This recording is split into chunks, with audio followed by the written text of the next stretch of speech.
예수께서 성전에서 나와서 가실 때 제자들이 성전 건물들을 가리켜 보이려고 나아오니 대답하여 이르시되 너희가 이 모든 것을 보지 못하느냐. 내가 진실로 너희에게 이르노니 돌 하나도 돌 위에 남지 않고 다 무너뜨려지리라.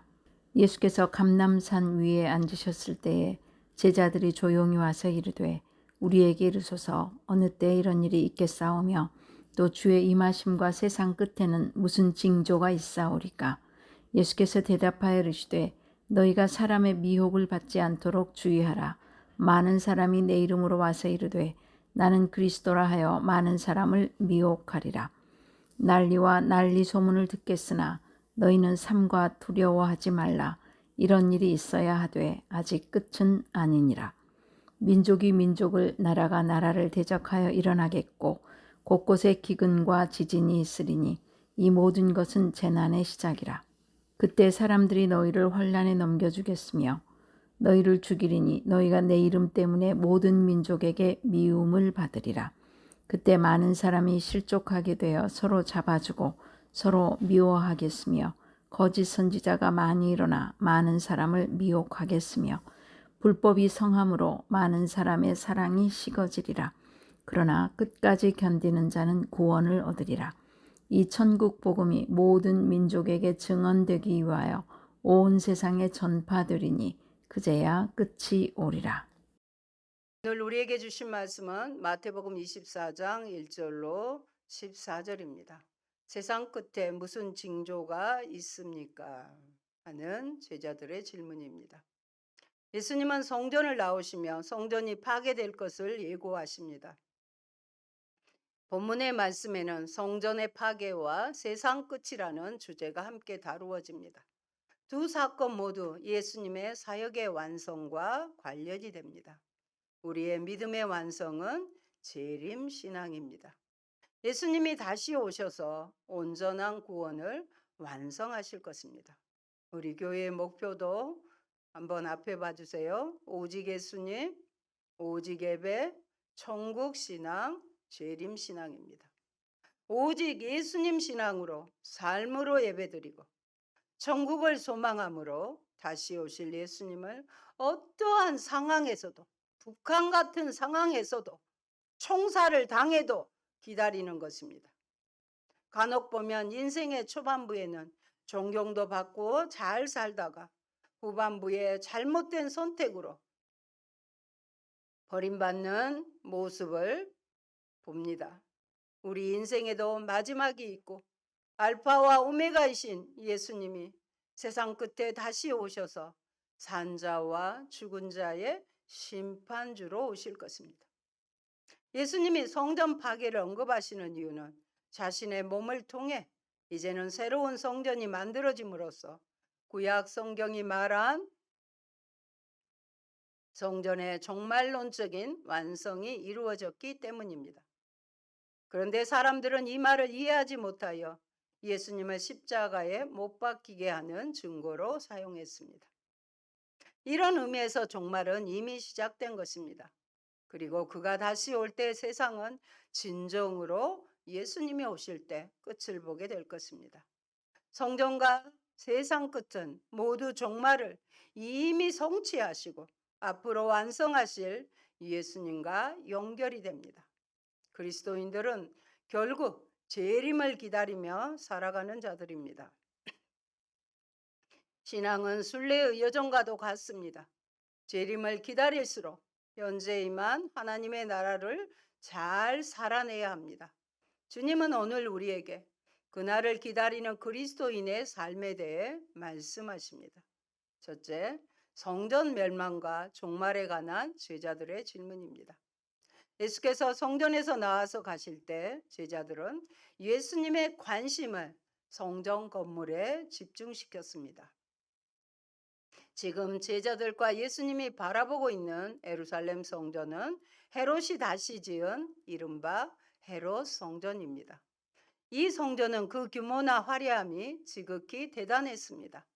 아마도 갈릴리 출신의 제자들이 이 건물의 웅장함에 대해서 이야기하려는 순간에 예수님은 이 건물은 완전히 부서지리라고 언급하십니다. 제자들의 관심과 예수님의 관심은 너무나 달랐습니다. 누가복음 21장 6절에도 너희 보는 이것들이 날이 이르면 돌 하나도 도리에 남지 않고 다 무너뜨려지리라. 돌 위에 돌 하나도 남지 않을 것이라고 하십니다. 여기에 부서지리라는 미래 수동태입니다. 하나님이 행하실 일을 나타내는 신적인 수동태입니다. 즉 하나님이 성전을 완전히 파괴해 버릴 것이고 누가요? 하나님께서. 우리가 지금 나중에 말씀드리는데 우리도 성전이에요. 근데 우리 성전에 구실을 못할 때 하나님께서 파괴해 버리신다는 것입니다. 그것이 제자들에게 경고가 되는 것입니다. 예수님은 성전에 대한 부인을 넘어 그것의 완전한 멸망을 예고하신 것입니다. 예수님은 아름다운 석재로 지어진 웅장하고 견고한 성전 건물을 바라보며 그 외형 규모와 영광에 도취되어 있는 당시 사람들에게 하나님이 임재에 계시지 않는 성전은 무가치하며, 하나님이 계시지 않는 성전이 무슨 의미가 있겠습니까? 결국에 파괴될 수밖에 없음을 예고하셨던 것입니다. 그리고 사실 이 예언은 AD 70년 제10대 로마 황제가 된 티투스가 이끄는 로마 군대에 의해서 문자 그대로 철저하게 파괴됨으로써 성취되고 말았습니다. 3절에 보면 예수님이 감람산 올리브산에 앉으셨다는 언급은 스가랴서 14장 4절의 표현입니다. 우리 그 말씀 모니터에서 같이 보겠습니다. 그날에 그의 발이 예루살렘 앞 곧 동쪽 감람산에 서실 것이요 감람산은 그 한가운데가 동서로 갈라져 매우 큰 골짜기가 되어서 산 절반은 북으로 절반은 남으로 옮기고, 이 말씀의 모습이라는 거예요. 이 말씀은 그의 대적을 심판하러 오시는 메시아의 모습을 연상시킵니다. 마태복음 13장에서 제자들은 성전의 멸망에 관한 내용에 대해서만 질문했습니다. 오늘 마태복음에서는 이 성전의 멸망과 함께 주의 임하심과 세상 끝에 일어날 징조에 대해 묻습니다. 이 두 구절을 문법을 보면 단수 정관사로 표현을 했습니다. 단수 정관사. 주의 임하심과 세상 끝이 동일한 사건에 대한 묘사임을 보여줍니다. 제자들은 성전의 파괴와 세상 끝을 동일한 사건임으로 본 것입니다. 예수님은 본장에서 계속해서 그의 임하심이 재림주로 오시는 것이라고 말씀하셨습니다. 즉 세상의 끝은 단순히 성전 파괴와 예루살렘 멸망만을 의미하지 않고요, 온 우주적 멸망과 심판의 때라는 뜻으로 말씀하신 것입니다. 여러분, 하나님은 예루살렘 성전을 심판하십니다. 옛 솔로몬 성전이 불의한 이스라엘 백성의 피난처가 될 수 없었던 것처럼 화려하고 웅장한 헤롯 성전도 신앙의 껍데기만 남은 유대인의 보루가 될 수 없습니다. 예루살렘 성전은 타락한 종교인들의 놀이터와 탐욕으로 눈먼 자들의 장사터로 변해 더 이상 하나님의 거룩한 초소가 될 수 없습니다. 삶이 하나님의 정의와 긍휼과 믿음을 저버렸다면 신앙은 성전의 외형을 갖춘 바벨탑에 지나지 않을 것입니다. 제자들은 이제 건물로서의 성전이 아니라 참 성전이신 주님을 경외하고 하나님의 영이 거하는 성전으로 자신들을 세워가야 했습니다. 다시 오실 주님을 고대하는 우리 성도들의 모습도 마찬가지입니다. 건물로서의 교회가 아니라 성도 한 사람 한 사람을 주님이 거하시는 성전으로 세워가는 것이 주님을 기다리는 태도입니다. 성경 말씀 봅니다. 고린도전서 3장 16절입니다. 그리고 17절도 같이 봅니다. 너희는 너희가 하나님의 성전인 것과 하나님의 성령이 너희 안에 계시는 것을 알지 못하느냐. 17절 누구든지 하나님의 성전을 더럽히면 하나님이 그 사람을 멸하시리라. 하나님의 성전은 거룩하니 너희도 그러하니라. 이 말씀을 정말로 믿습니까? 여러분이 하나님의 성전 되신 거 믿습니까? 여러분 안에 하나님의 성령이 계시면 여러분이 건물이 아닌 하나님의 집, 성전인 거예요. 근데 하나님의 집을 더럽혀요. 하나님이 원치 않는 것을 내 마음에 생각에 품어요. 하나님이 보시기에 더러운 것들을 내가 먹고 마셔요. 그러면 하나님이 어쩌신다고요? 그 사람을 멸해버려요. 그 성전을 파괴한 것처럼 그 사람이 병들어 죽게 한다든지 망하게 하는 것입니다. 재림을 그래서 우리가 기다린다는 것은 주님께서 머리 되시는 주님의 공동체, 교회를 세워가는 것이요. 성전으로서 나를 세워가는 수고로운 과정인 것입니다. 여러분, 외형에 미혹되지 말아야 합니다. 예수님은 십자가의 길을 가시는데 제자들은 화려한 성전에 매료되었습니다. 눈에 보이는 것만 보는 사람에게 예수님은 이 모든 것을 보지 못하느냐고 책망하십니다. 겉으로 보이는 외형이나 현상이 아니라 오늘 우리가 보아야 할 영적 실상은 무엇입니까? 이풍당당한 겉모습이 아니라 그 중심을 보시는 예수님이 우리의 공동체, 저와 여러분을 보신다면 어떻게 평가하실 것 같습니까? 둘째, 임박한 종말로 오인될 수 있는 현상으로 거짓 메시아에 대해 말씀하십니다. 4절로 5절 보겠습니다. 예수께서 대답하여 이르시되 너희가 사람의 미혹을 받지 않도록 주의하라. 많은 사람이 내 이름으로 와서 이르되 나는 그리스도라 하여 많은 사람을 미혹하리라. 첫 번째 주신 말씀이 뭐예요? 사람의 미혹을 받지 말라는 것입니다. 예수님은 제자들의 질문에 성전 파괴 자체에 대해서 언급하기에 앞서 미혹이라는 주제를 먼저 다루십니다. 가장 두드러진 것이 메시아를 사칭하는 것입니다.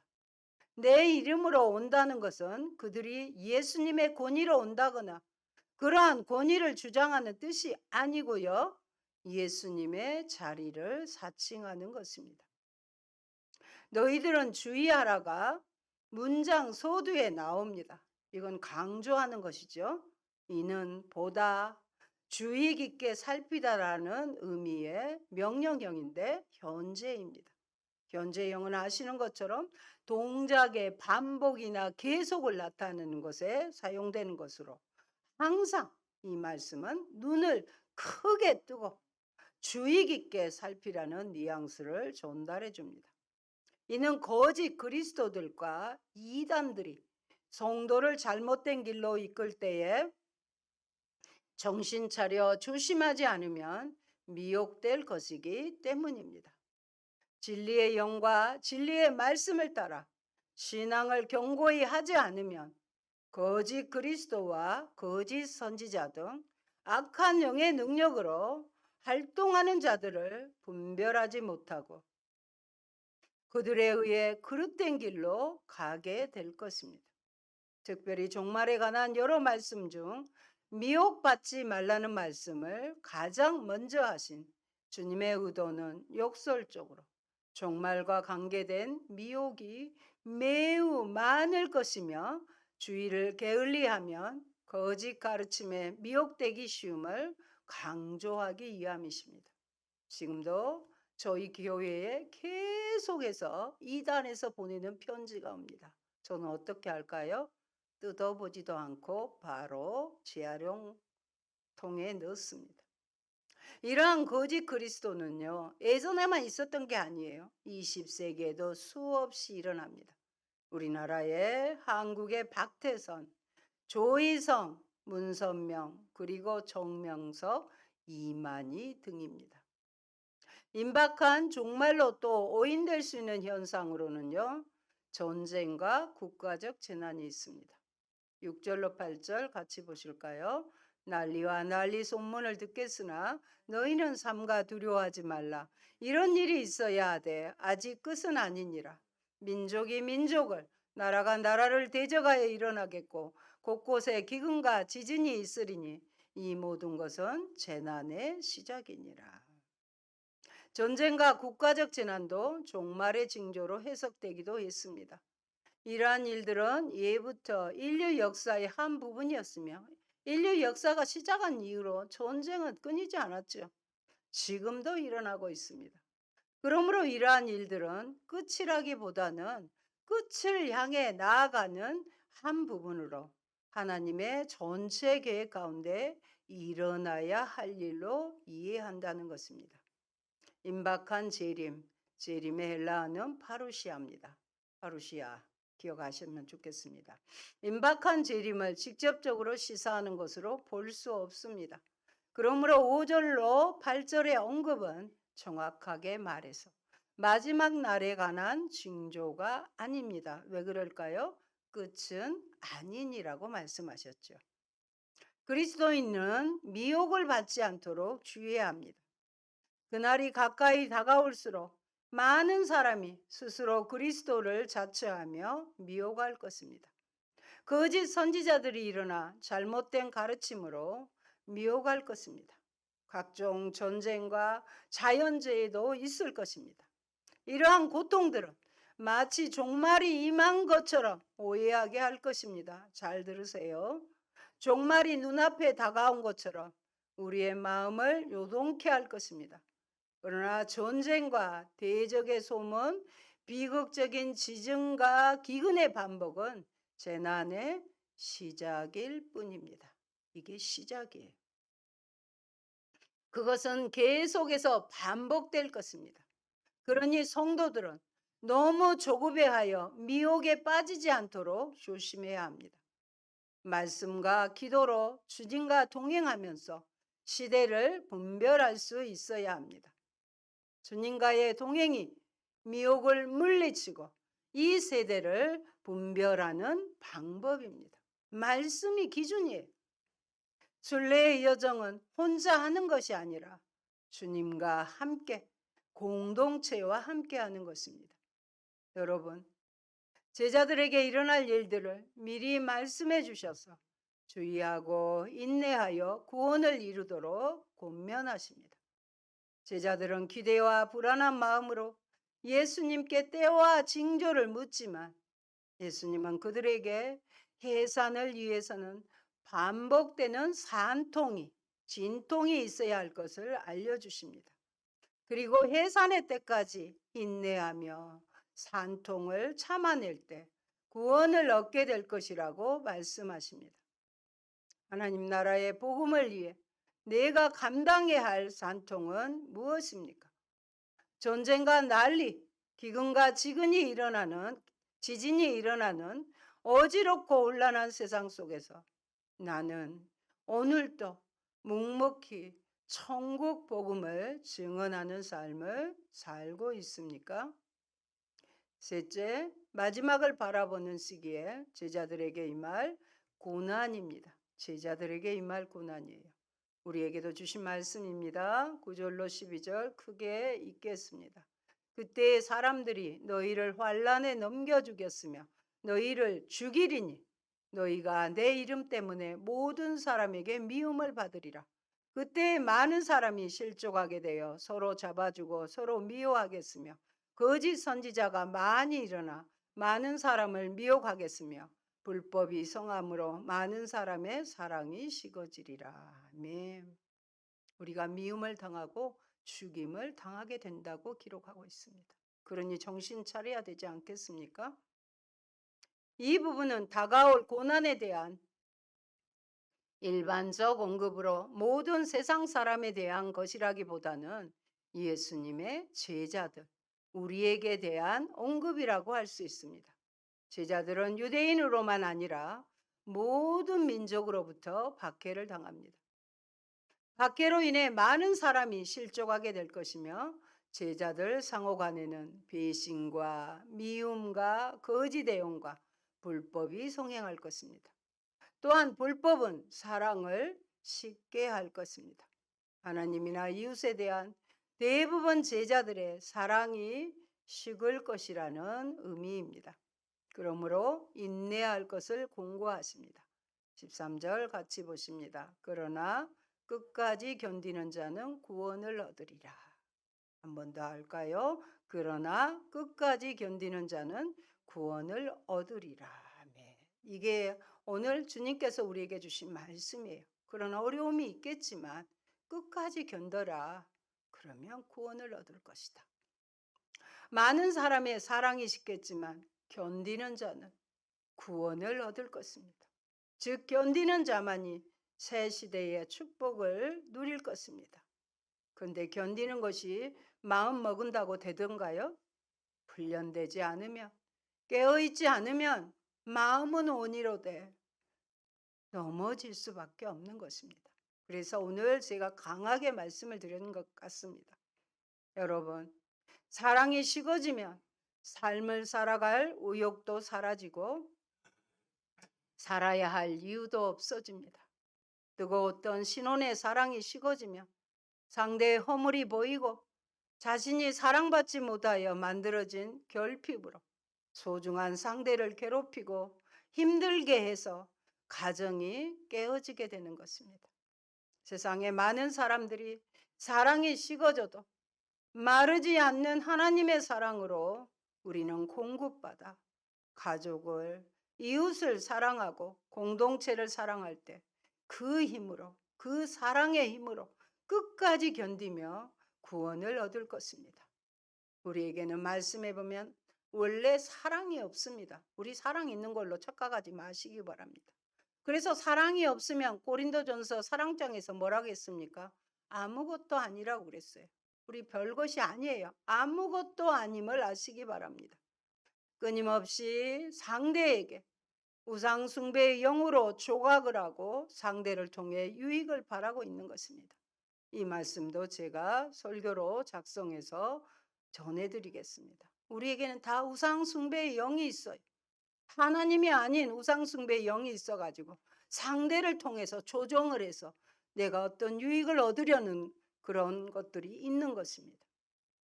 폭포수처럼 끊임없이 공급하시는 하나님의 사랑을 폭포 아래 보면 연못, 쏘가 있죠. 연못에 저장하여 사랑으로 흘려보내시기를 바랍니다. 사랑은 허다한 허물을 덮습니다. 그런데 상대의 허물이 보이고 비판이 되어지거든 빨리 깨달으십시오.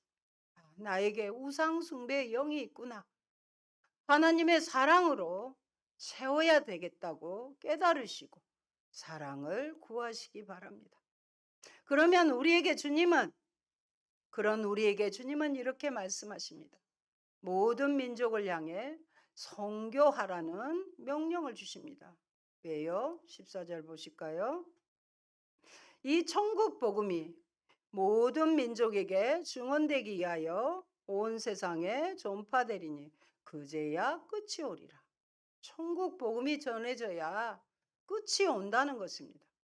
예수님은 그동안 이스라엘이 누리던 특별한 혜택은 끝났으며 이스라엘이 거부한 복음은 이방인에게 전파될 것임을 분명히 하십니다.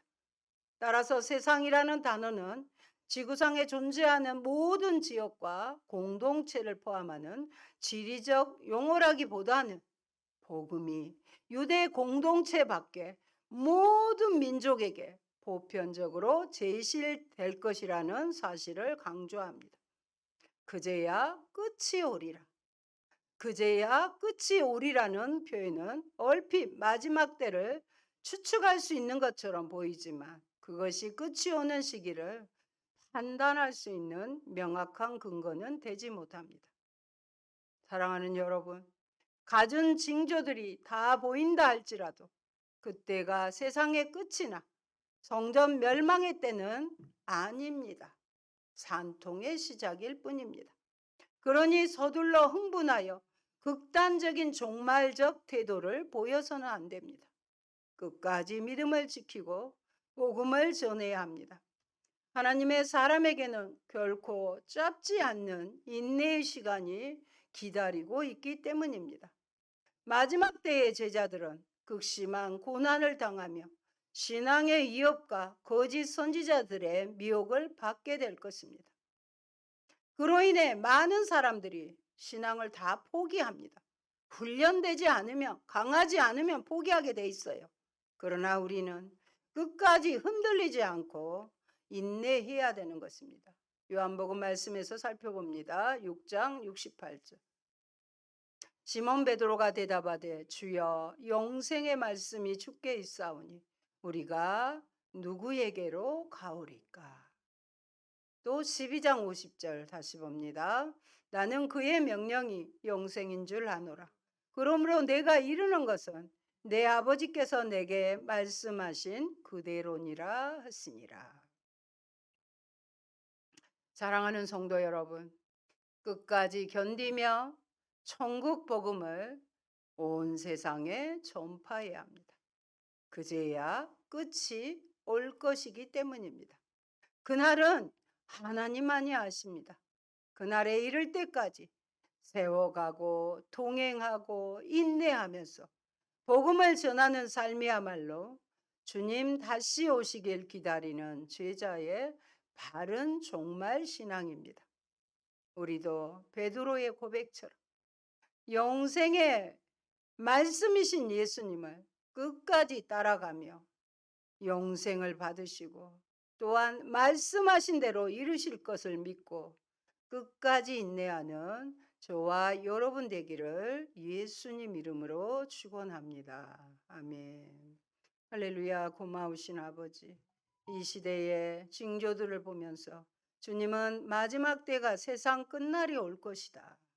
그래서 그때를 대비하여 정신 차리며 사랑이 식어가지만 하나님으로부터 사랑을 공급받아 끝까지 견디고 인내하여 구원을 받으며 그런 중에도 천국의 복음을 끝까지 전하기를 원하시는 하나님 말씀을 들었습니다. 하나님, 우리가 영적으로 깨어있게 하시고 정신 차리게 도와주시고 미혹이 많은 세상에 영적 분별력을 가지고 이단에 넘어가지 않고 아버지의 뜻을 온전히 이루어드리는, 그래서 잘했다 칭찬받는 구원과 영생을 얻는 저희들이 다 되게 하여 주옵소서.